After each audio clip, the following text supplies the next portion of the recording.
Well, welcome everybody. And this is Business 101. This is Thursday and it is June 4th. My name is Dave Rolfe and welcome to the call. Vivian and myself, we have been digging deeper into your create your sub product list, Dave. Sure.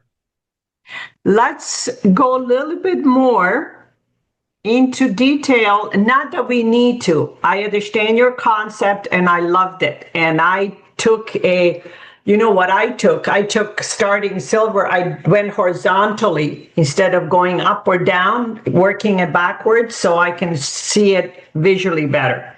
But here is where I wanted to, a few of us were asking questions. For example, the numbers, and they might not be important until we need to. You put rebate income, for example, in your platinum, $100. My question to you is, we get paid, if you are platinum, 20% of commissionable volume on rebate. So where did the $100 come from, Dave?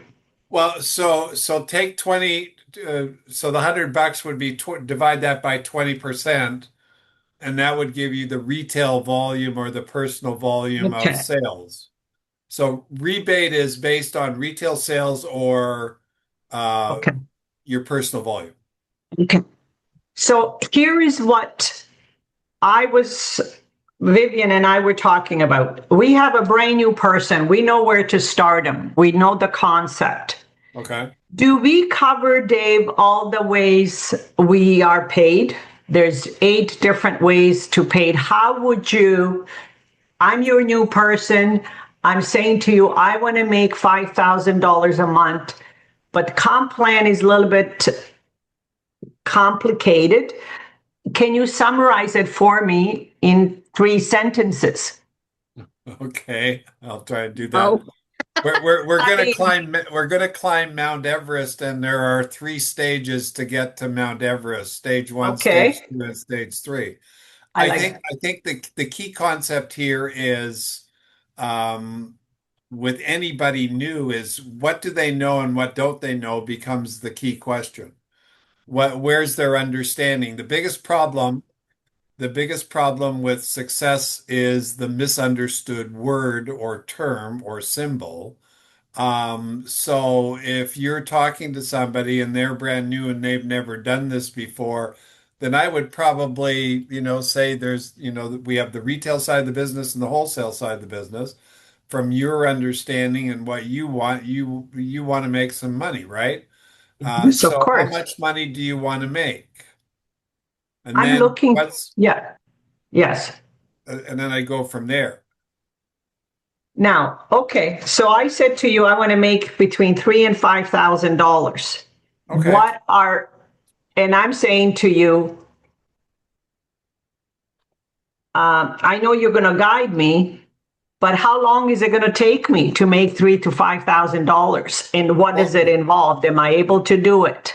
oh God, yes, Lynn, you could do that, no problem. The question is what would you do if you had $3,000 to $5,000 a month coming in every month?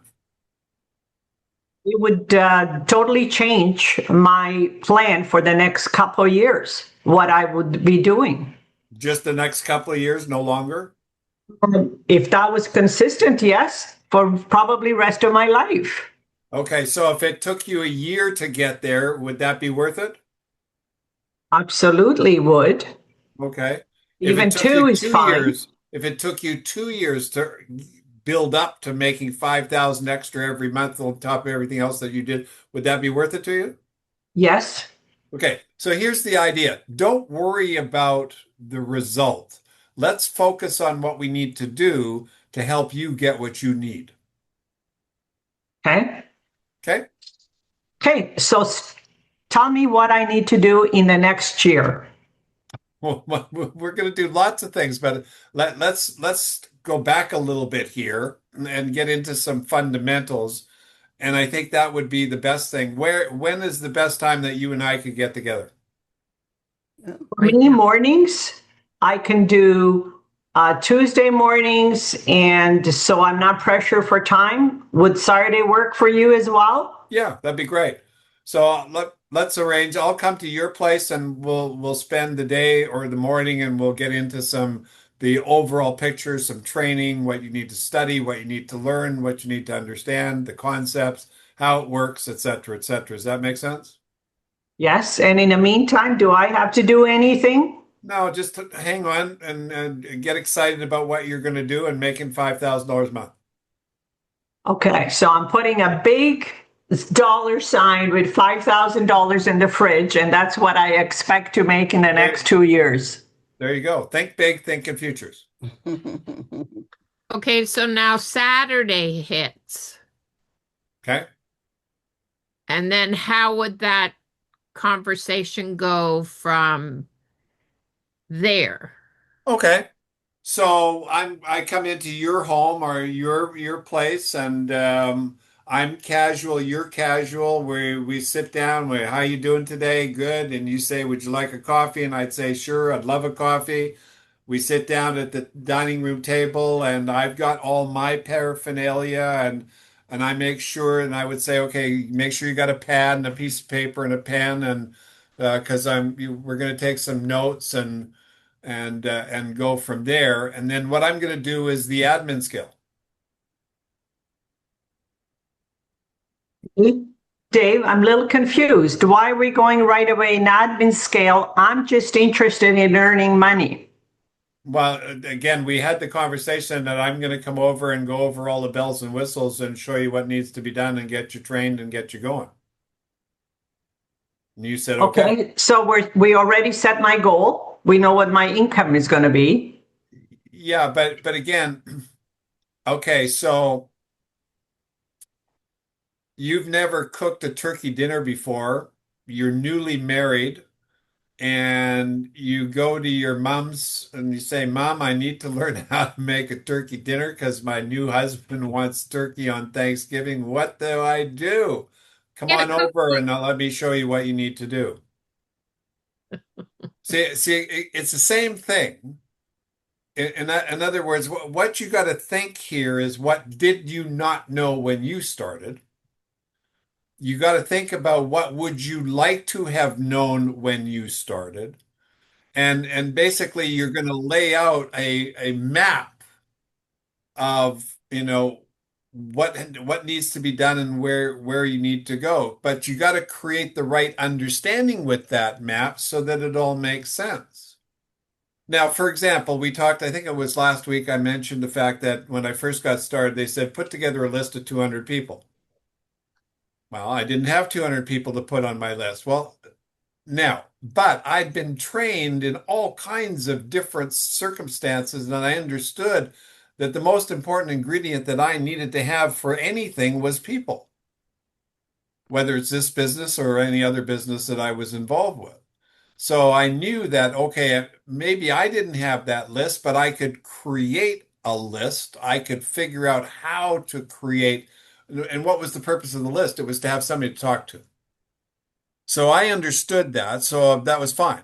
I didn't start with 15, start with 10, start with five, but I understood once I ran out of what I needed to do, then the next step that I had to do for sure was find somebody to talk to.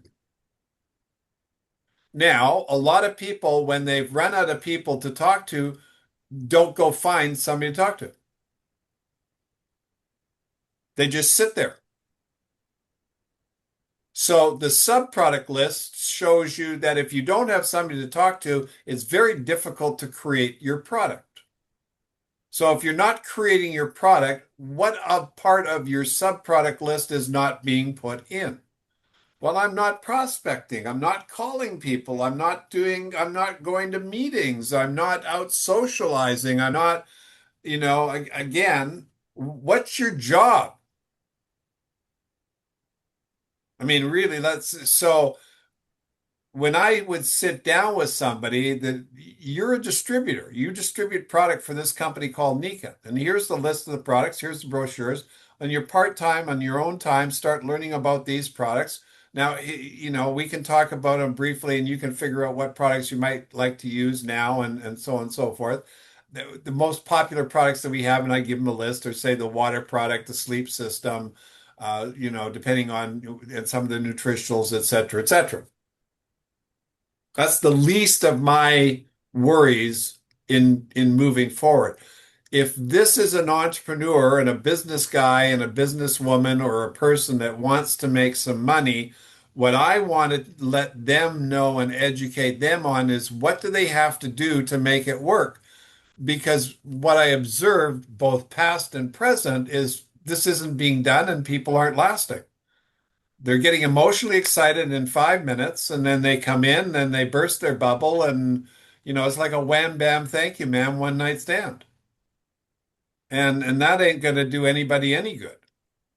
So, and again, I've had customers for 36 years. I've had distributors for 35 years. So I understand longevity. And the only reason there is longevity is because they absolutely love the product and or they have a successful or somewhat successful business and they're getting what they want from that. Now, can you please everybody all the time? No, no, you can't. That's why you have to produce in excess. In other words, again, I ended up sponsoring 6 frontline in my career. Of those 6 frontline, 3 lasted. 3 went away. But what the 3 did was, made me in the shade. So again, it was like I had enough to work with but here was the other thing that I was doing, which is important. I was managing what was happening. And I understood how it worked. And I understood that I got 6% on anybody in my pay level 6 generations deep. So if you think about this for a second, Julie Tara was on my 4th level and she was a Royal Diamond. So I made from her 1st level and her 2nd level, and that was it. But I made a fortune on what she did. So when Julie said, Dave, I need you to come to Colorado to do a meeting, I was on a plane before she said goodbye. And here's why, because I understood the product that needed to be produced to maintain my business and my organization. I remember Roger Boger. He was on, okay, so I left the business in 1991 because Nikon had a class action lawsuit filed against it, and it offered everybody their money back because a distributor screwed up and sold one person $40,000 worth of minis.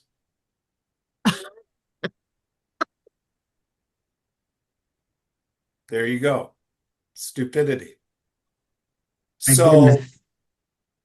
I didn't think Nikon was going to survive. So I went back to corporate America. And that's when I got into the wireless digital arena. And it was very successful in that arena. And we built these 2 top 50 markets, and then they eventually got sold to Sprint. So while I was gone for 3 years, they worked it out, stabilized it out. I lost the majority of my organization except for one leg, and that was Dr. Roger Boger, who was 25 generations below me when I left.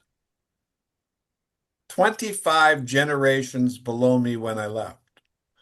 When I came back in 3.5 years, he was on my 2nd level.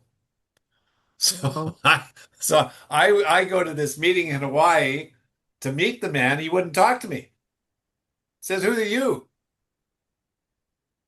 "I'm your upline." "Oh yeah, okay, fine. Nice to know you. Bye."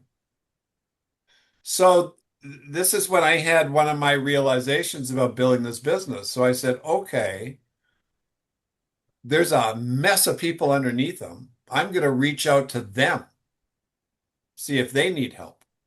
And I got calls from all over the world. "Dave, can you come to Pennsylvania? Can you go to Ohio? Can you go to Florida? Can you whatever?" "Sure, I'll go do meetings, blah, blah, blah." So I helped build his organization deep. And that, of course, increased his income, and then we became good friends. That's how it works. So I saw the value of working my organization because, again, let's say you owned 50 McDonald's restaurants around the United States, one in every state. So what are you going to do? Are you just going to work on the one in your state, or are you going to travel to all of them and make sure they're all doing well? Because they can all produce the same, they can all give you the same benefit. So what I looked at is, okay, what am I looking at here? Well, I'm looking at each individual as a distribution point. And if they learn how to distribute their product and recruit other distributors who distribute the product and create more volume, what does that do for Dave? Increases my bottom line. So I paid attention to the details. I kept track of what other people did.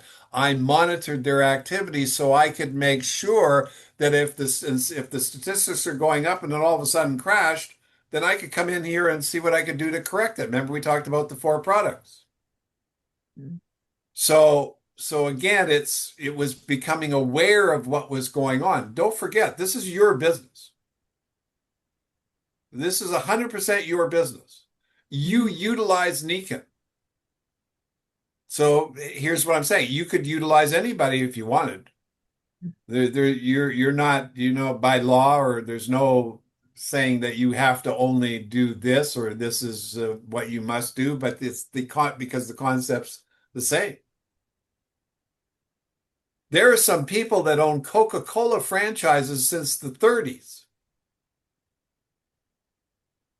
There are beer distribution people that own distribution rights to beer companies forever. This is not an old or a new system. This is an old method of doing business. So the idea and concept of what we've got here is you can set up distribution anywhere you want. Now, from that view, I observed that not everybody wanted to do this, but some did. Now, here was something that I had to learn how to live with. I was told no more than any other yes. There was probably 999 to 1. People told me no. But I had experienced yes. It was the same thing with dating. I was asked, said no. Okay. But every once in a while I got a yes. You understand what I'm talking about here? So persistence was then the backbone drive of this business. But here was the thing. You needed to identify what it was that you needed, and you had to make the decision that you were going to go find what you needed no matter what. And you were willing to flip every rock, every stone, look behind every bush, up in any tree, whatever the case may be, to find what it was that you wanted. But once you found what you wanted, then you had to really know and understand, well, what has to be done to keep that? Because they're few and far between. So it became a learning curve of responsibility, and it became in other words, the arrogance was to recruit and sit back and watch.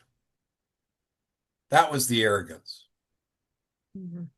The true professional would get in there and dig and dig and dig and dig and dig. One of my first careers was in life insurance. And I worked for Mutual of Omaha, and I worked for this gentleman, Al Levine, good Jewish man in Winnipeg. And he hired me out of college, and they sent me away to, their training facility, and I got trained for a couple of weeks and came back, and my job was to go see the farmers of Manitoba.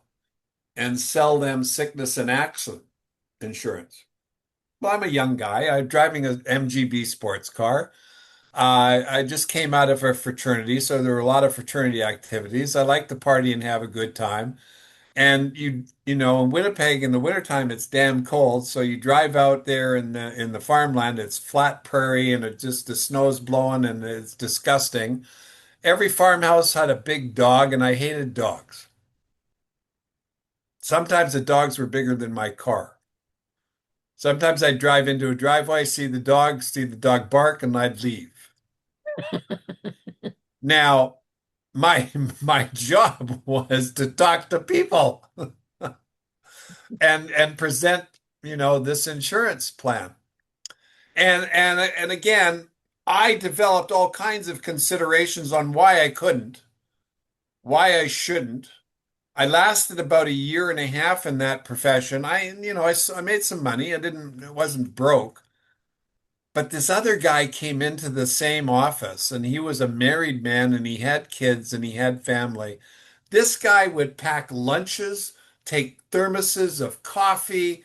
He'd drive out into the fields. He'd sit down with the farmers. He'd sit and communicate. He'd smooch. And he'd come back every week with 10, 15 policies where I'd come back with three or four. What's the moral of the story? He put more into it and got more out of it. He worked harder than I did. The lesson I took from that moving forward was when I got involved with Nikon after trying it for 13 network marketing for 13 years and not having any success, and I was dead broke, had a family and kids and all that responsibility. I said, well, I better put my nose to the grindstone and go to work here. And that's all I did. It wasn't anything else. I mean, I did have a propensity to communicate. I wasn't afraid to talk to anybody. And it doesn't matter if you're rich, poor, on the street, whatever the case may be. People at bus stops, airplanes, airports, wherever, taxi, it didn't matter. It just came. It just, you talked. But what I was skilled and learned in was qualifying people for who they were and understanding their emotional traits and here's what I knew and understand: interest, benefits, and action. People will go into action to get benefits that they're interested in getting. And that applies to all of us. So from that perspective, and again, coming back to what you started off with, Lynn, what I want to do with any person is I want to get to the chase or cut to the chase real quick and say, here's the deal. And this is important. It's your story, it's your intention, it's your direction, it's your intensity, it's your desire that's most important. You're not looking for any Tom, Dick, or Harry to join your business. You want somebody of equal magnitude to you. You see, that was the objective. So that was my first thing. If, I would literally say, well, listen, I'm dead serious. I need to make 8 grand a month or whatever the case may be, or I'm shooting for 200,000 this year, or I'm shooting for 400,000. I want to work with people that want the same thing I do. Are you interested? Well, I don't know. Okay, see you, Charlie. It was pretty much that I was that blatant about it. I was pretty arrogant in my early years, but that was an advantage that, I've got a little bit more mellow. But at the same time, I learned a lot of how to work with other people. And what I really found out, and this was the crux of it, is you got to find out what's bugging them and what they really want to handle. And then once you've got that, then you just press your thumb down on that.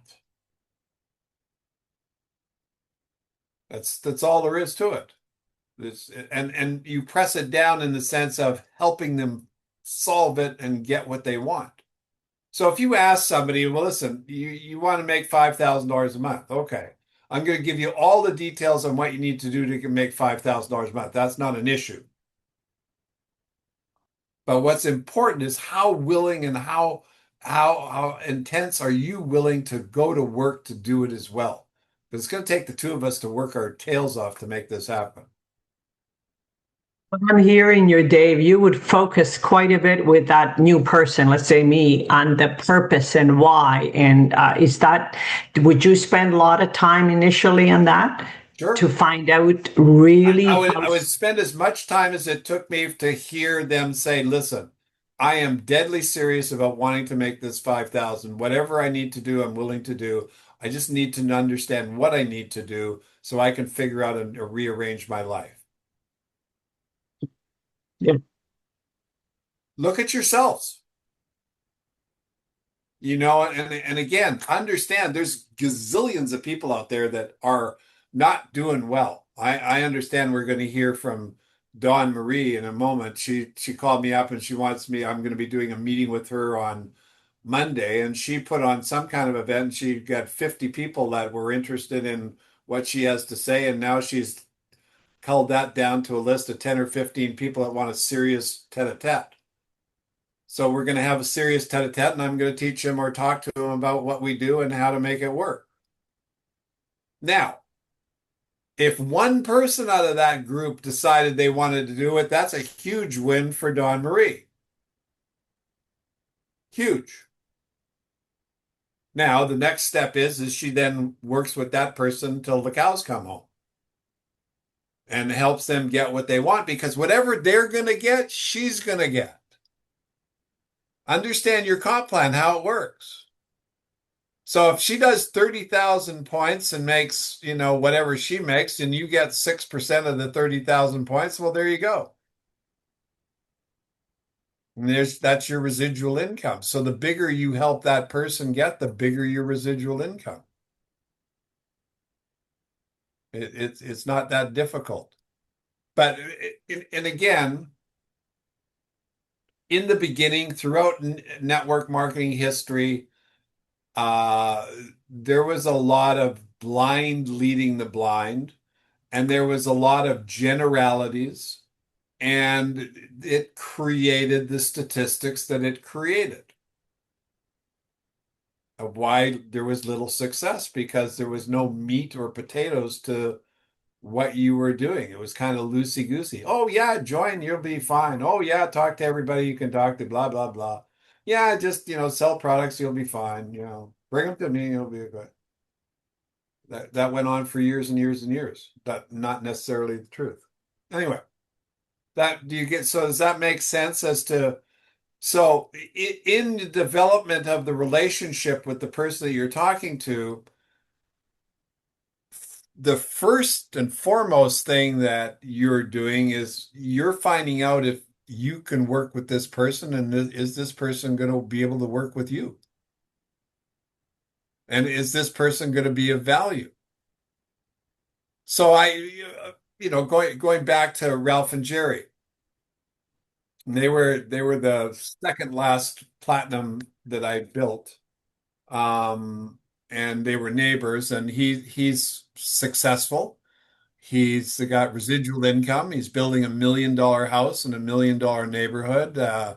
His wife works in corporate America. They drive the nicest cars and so on and so forth. So at first, when he started fishing with me, and I mean, he was fishing with me in the sense of, what do you do, blah, blah, blah. And I told him, and I wasn't thinking about him as a distributor.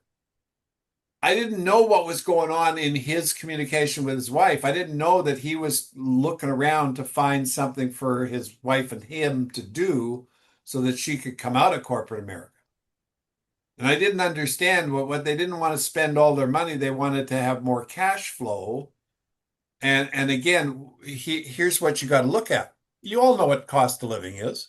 You all know what your budgets are. And you all know what's going on in the country today with what people are saying about their budgets, cost of living, inflation, all those kind of things. And that's the language that you really need to be talking about to help them prepare. But the question is, well, what is it that is going to make you feel good? What's the benchmark that you need to make? and so on and so forth. And with Ralph and Jerry, I think it was like to replace her income was 50,000 a year. So I said, fine, not a problem.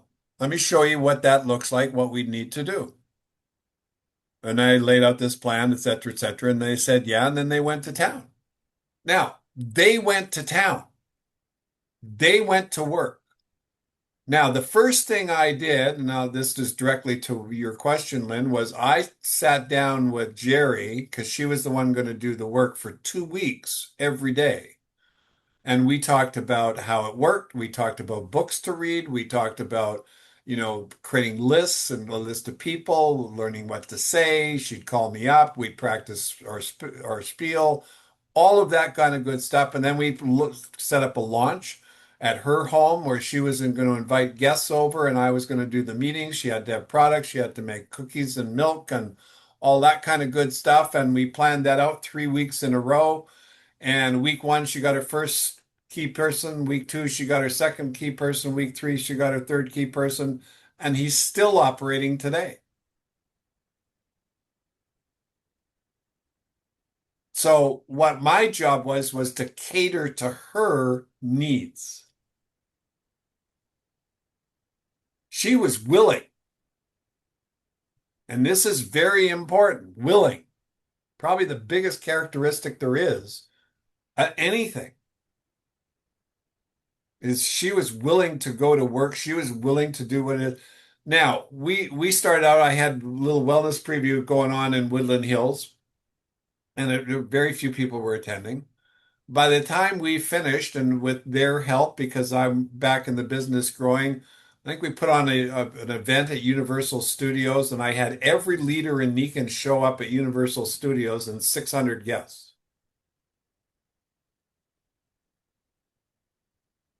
So we went to work. Now, I'll say that again. We went to work. So I talked to her 4 or 5 times a day, and how it's going. Anybody I need to talk to? Okay, I want to plan my day. All right, who's coming to the meeting this week? Whatever the case, because I was building her business. So I had her focused on the subproducts. Well, what were the subproducts? Making calls, sending emails, finding people to talk to, all of those kind of things that we talked about last week and the week before and the week before.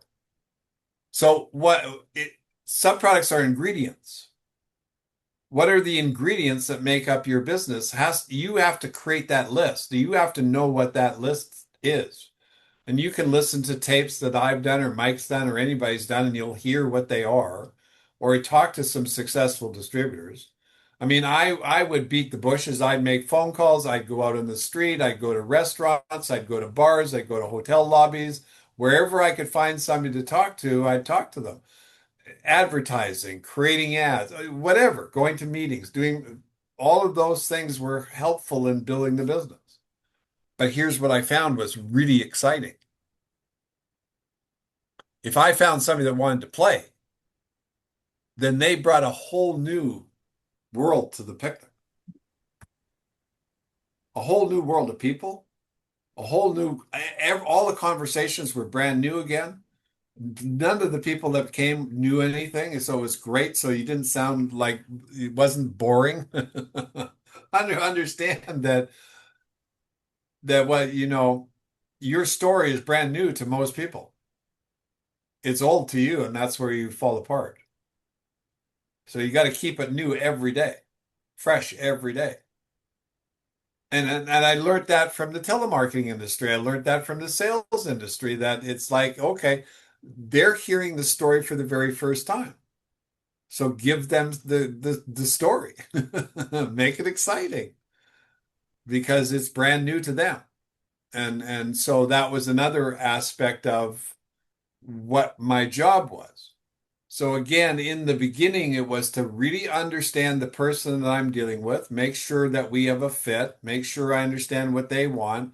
And so now I'm going to do their admin scale, which is going to give me and give them all the bells and whistles they need to know. Well, what's your goal? All right. So what's the purpose for the goal? Now remember what the purpose is. The purpose is a sub goal. The reason why, the reason for. So I needed to make $8,000 a month. So my purpose was to put food on the table, pay for the kids to go to school, take care of the nanny, all of those kind of things, car payment, et cetera, et cetera. That's why I was doing the business. There was no altruistic or any other reason for me to do the business other than that. Because I'd seen this industry for decades. I understood how it worked. It's a thing. It's a money. They distribute products. I'm going to represent that line of products and make it my own. Now, they can add in philosophy, they can add in all kinds of bells and whistles to make it more appealing and more attractive. That's fine. And that they should. And that's something things that you can fall apart on. But the bottom line is if you're doing this to make a living, then pay attention because if you don't, then you can end up in hot water. So then what's the policy? Well, the policy is what works and what doesn't work. So I want to latch on to what works as quickly as possible because I don't want to waste time. And you don't have to waste time today about what works. Okay? What's the overall plan? Well, the overall plan is based on the compensation plan. I want to make $10,000 a month. That's a Royal Diamond. All right, so there's the plan. I'm going to go Royal Diamond. Now let's create the program. Well, the program is I'm a direct distributor now. So the next step is to go senior. Get to senior. What's after senior? Executive. What's after executive? Silver. What's after silver? Gold. What's after gold? Platinum. What's after platinum? Diamond. There's your roadmap. So now you know from the policies and procedures what has to be incorporated with all those things. So you just make sure that those parts are in place, and then you just keep going. That's all I did. Now we had one extra level. It was called bronze. So you go bronze and then silver. So I went bronze, then I went silver. Once I was silver, then then you redid the admin scale. So what was the new goal? Well, the new goal was gold. And just kept going that. And then so I got to diamond, and so the next step was Royal Diamond. Now the higher up you go, usually the longer it takes. So it took me 2 years to go from diamond to Royal Diamond, and it took me 2 years to go from platinum to diamond. But I worked intensely because that was the goal. Okay. So now in the program aspect of the admin scale, you've got all the details of what you're going to do. And you write those down. I'm going to go to meetings. I'm going to make calls. I'm going to write letters. I'm going to do advertising, all that sort of stuff, the to-do stuff. And then you keep that going. And then after that, you got your projects. Well, I got to go to a Humans Being More, or I got to go to a boss event, or I got to go to a national convention, or I got to go to one of these big guru training guys. Fine. Projects. Now you got to give yourself the order. Start. But at the same time, when you have people underneath you, you've got to give them orders too. And orders are directions. Because most new people do not know what to do. If they did, you're a lucky person. Very lucky. Now, what's the ideal scene here? What does it look like? That was the map on the wall. Because I'm working towards filling that up. I'm not working towards leaving it empty. So if there's a hole on a wall that I need to fill, then I wake up every morning in my office, I'm looking at that and I say, God, I need to find somebody for that. Well, I'm going to give you a little secret here. The way this place works is on your decisions and intention. So if you make the decision and postulate that you want somebody in that hole, you're going to get somebody. If you do the actions that are going to help you get there. Not just going to poof, it appears. But if you're out there beating the bushes, you're going to find them because that's the way the universe works. So then I had the statistics. Then I would monitor and look at, the statistics. And what are the statistics? Well, they're just telling me what's working and what's not. Come on, it's simple stuff. And so I saw very quickly that if I went and talked to people, invited them to meetings and rolled their backs and did all that sort of stuff, I'd sign them up as a distributor and they'd buy product. And if I helped them build, they'd recruit other distributors, the organization would grow. Okay, I have a formula. Let's follow that formula.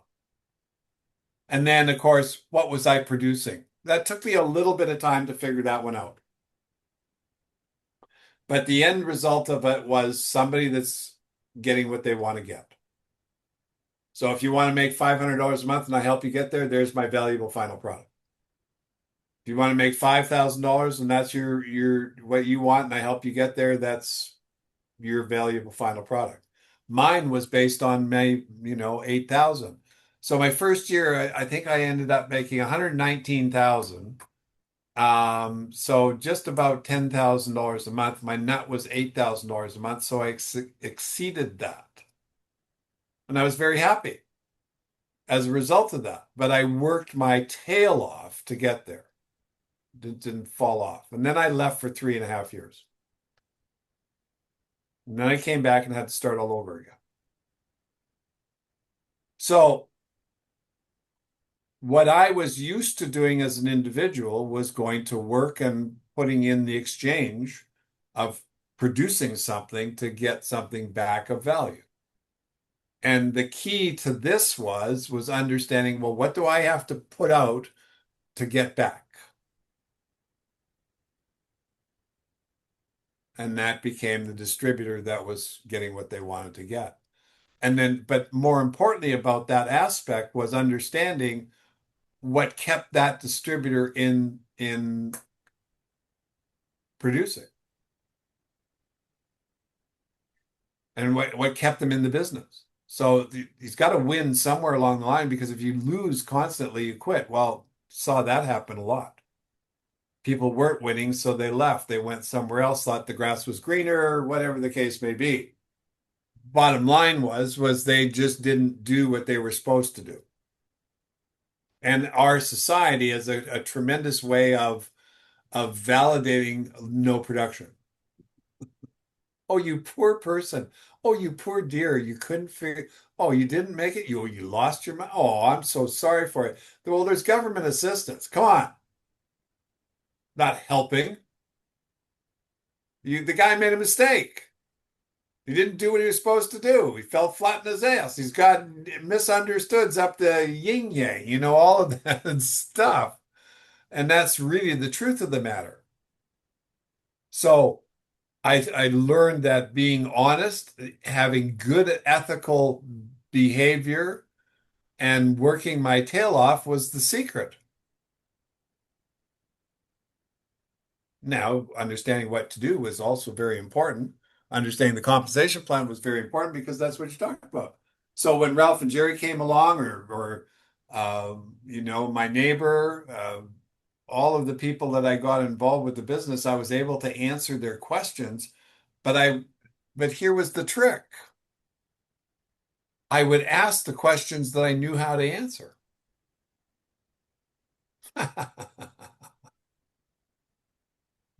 Made me look great. And of course, that was oh, so you'd like to make $5,000? Let me show you how. I could show a person how to make $5,000 in 30 seconds. And that was the answer. Because most people can't. So they go, well, I need to make $5,000. Oh, well, okay. Yeah, you could probably do that as a distributor. Yeah, right, really? I can. That's what they're thinking. Well, he didn't sound too confident. Well, how do you do that? Well, I I know a guy that we could talk to.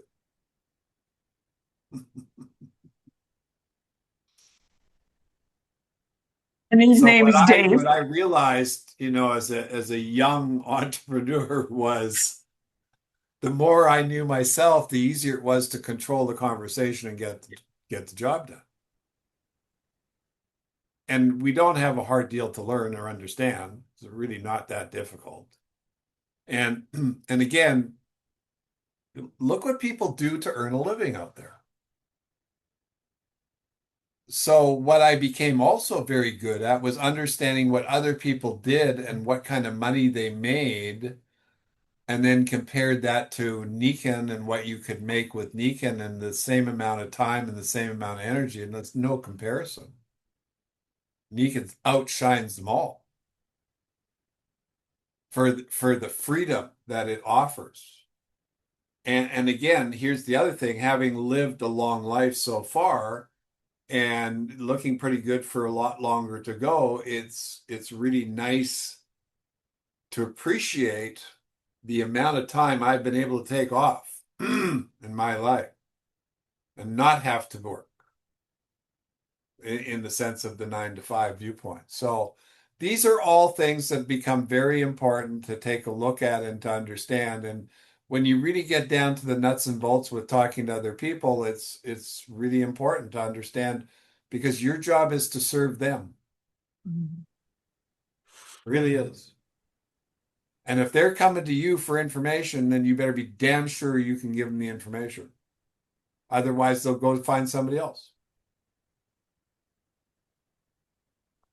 Anyway, so we So, got off on a little tangent on that. Any other questions? yeah, so Dave, when this person like Lynn says, I want to make 5,000 a month, Okay, good. right after you're not going to have that conversation of, okay, this is how you're going to do it. Do your calculations based on No, 5,000 a month, no. because that would just, I think, blow a person's mind. It's like, oh my God, that many people. When you lay out the roadmap, are you then starting, um, like you said, okay, you start with direct. So signing up, buying a few things, and then you start showing them how together you're going to build their business to help move them through that roadmap. So from direct to um, then to senior and then to executive. So you're constantly moving them up the line. But at what point do you sit down and then say to them, okay, this is how we're going to do the $5,000? Or does that really not be like Okay, so I'm going to answer a your question, Judith. conversation of this is how we're going to do the 5,000. This Do you is have a how we're do you have a calculator? um where'd it go? Oh, yep. Okay, good. So my first question is, well, how serious are you about making $5,000? 100%. 100%. How much time do we have? Today, No, I mean, how much time can I an get you to average commit to it? day. Can you do 40 hours a week? Can you do 30 hours a week? How much Well, no, time I work full time. you work full time? Yeah. Okay. So how much time can you put in a day? Well, I also have kids. So, maybe 2 hours a day. Okay. Now, here's the question that I'd be asking myself. I got a person that's working full time. They got kids and can only work for me for 2 hours. Do I want that kind of responsibility? Now, what track? See again, okay, so I can answer your question, but I can answer your question in a different way. Part of the job you have is to determine who's sitting in front of you To qualify. and how qualified are they for what you want. And so I started full time and I expected the people that I recruited to be full time. So What I'm saying to you is part of what you've got to do is do a reality check here. So if you got a couple of hours a day, well, okay, that's one thing. Here's what we should probably do. Do you have time this weekend where we could sit down for 3 or 4 hours? Sure. Okay. Now, if I could get you to 5,000 or say 10,000 in the next 12 months, would you consider going full time with me? Absolutely. Okay, good. Now let's take a look at your resources. There are three resources in the business: time, people, and money. How are your people resources? I'd say they're pretty good. Pretty good. So do you think you could put together a list, 10, 15, 20, 30 people rather easily? Yeah. Okay. Do you mind having people over at your house? No, no problem. Okay. So on a say we pick 3 weeks in a row on say a Wednesday night, could you get somebody to sit the kids? Yeah, I'm sure my husband can do it. Yeah, okay, good. See now I'm starting to think with this. Now, two things to look at. When I draw out the organization, I talk about getting three people underneath you. Okay. Yeah. And then from the three, we build below that. Right. So with anybody that I'm talking to, I want to understand, can I get to that next level? So what you answered gave me hope that if I spend a little bit of time, although you're working full time and part time, that we could put together a meeting, we might be able to find those three people. Now, what do I know about the compensation plan? Well, I'd get paid on those three people. I get paid on the people underneath them, and I Mm-hmm. get paid on the people underneath them. See, so to me, it doesn't matter.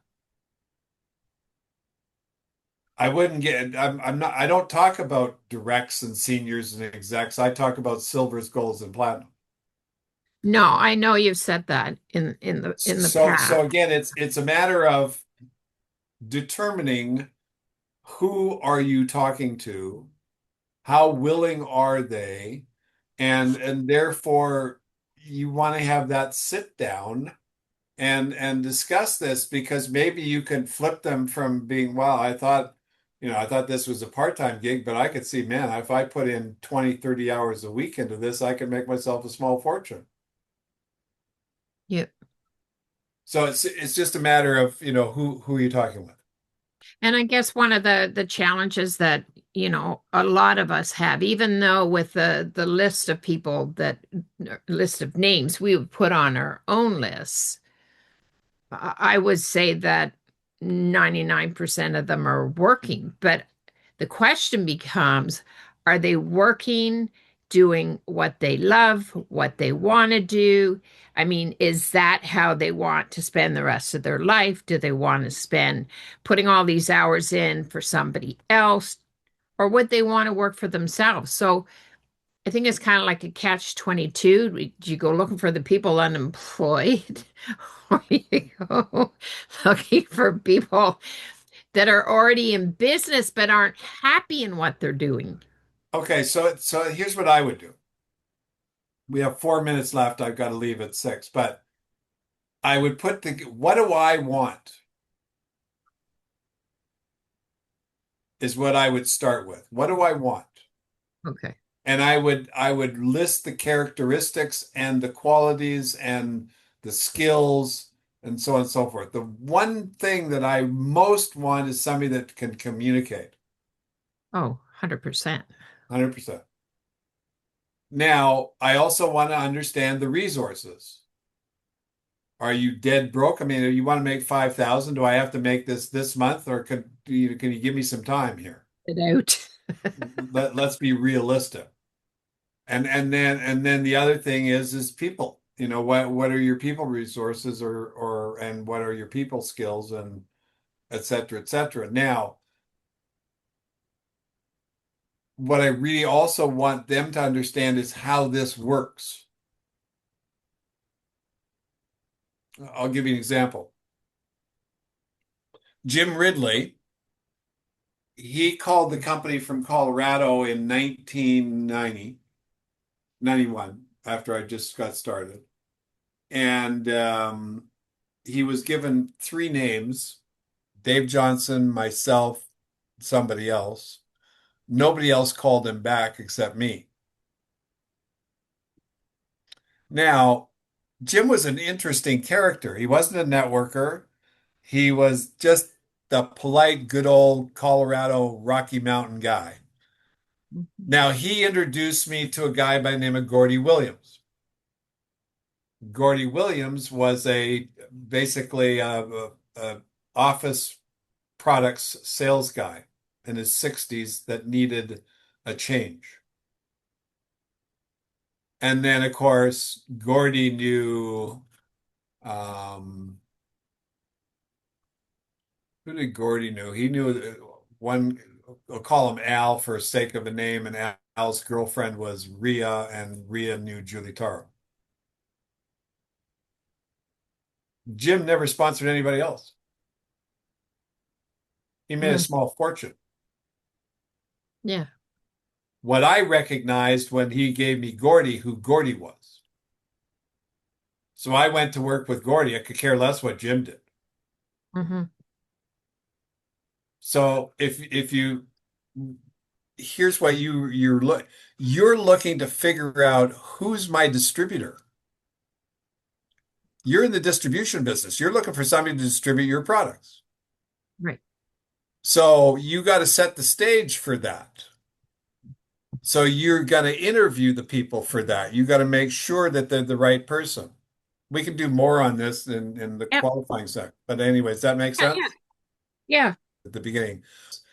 Are there thanks for being on. So next week we're gonna visit with we're gonna talk about the gentleman with the two silvers and learn a lot. And if you have any questions, you know how to reach me, and we'll see you next week.